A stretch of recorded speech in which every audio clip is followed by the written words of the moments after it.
আসানসোল সুকান্ত ময়দানে কবি ও সাহিত্যিক সুকান্তের মূর্তিতে মাল্যদান করেন আসানসোল পৌর নিগমের চেয়ারম্যান অমরনাথ চট্টোপাধ্যায়। তিনি জানান, সুকান্তর জন্মবার্ষিকীতে তার মূর্তিতে মাল্যদান করে নিজেকে ধন্য মনে করছেন।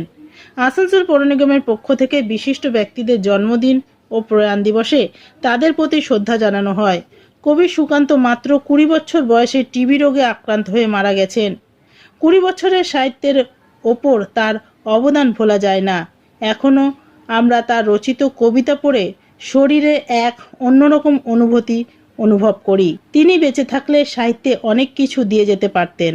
বর্ষের জন্মদিন উপলক্ষে আসানসোল পৌর নিগম তার দায়িত্ব এবং কর্তব্য পালনের প্রচেষ্টা হয়েছে। উপস্থিত রয়েছেন আমাদের ভান্ডারীবাবু রয়েছেন।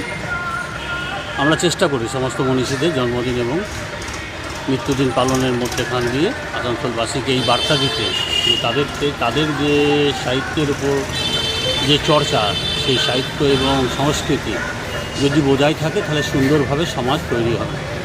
মাত্র 20 বছর বয়সে উনি মারা যান।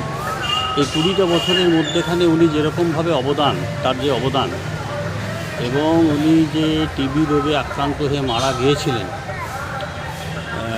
সেই অবদানের কথা কিন্তু সারা জীবন মানুষ কিন্তু মনে রাখবে। তার যে ভাষা, তার যে সাহিত্য, তার যে সংস্কৃতি, তার যে সভ্যতা, তো আমরা সেই সভ্যতার উপর ভিত্তি করে আজও দাঁড়িয়ে আছি। তার কবিতা সেই সময় স্বাধীনতা সংগ্রামীরা পাঠ করতেন এবং আমরাও এখনও পাঠ করি, যার মধ্যেখান দিয়ে আমরা দেখি যে সুন্দরভাবে এগিয়ে যাওয়ার সমাজকে লিখেছেন, নিপীড়িত মানুষের কথা বলেছেন। পরবর্তীকালে উনি কমিউনিস্ট পার্টিতে যোগদান করেন। খুব স্বল্প সময়ের জন্য তার গণ আন্দোলনটাকে তিনি দানা বাঁধতে পারেননি। আগামী দিনে কী হতো আমরা জানি না যদি বেঁচে থাকতেন।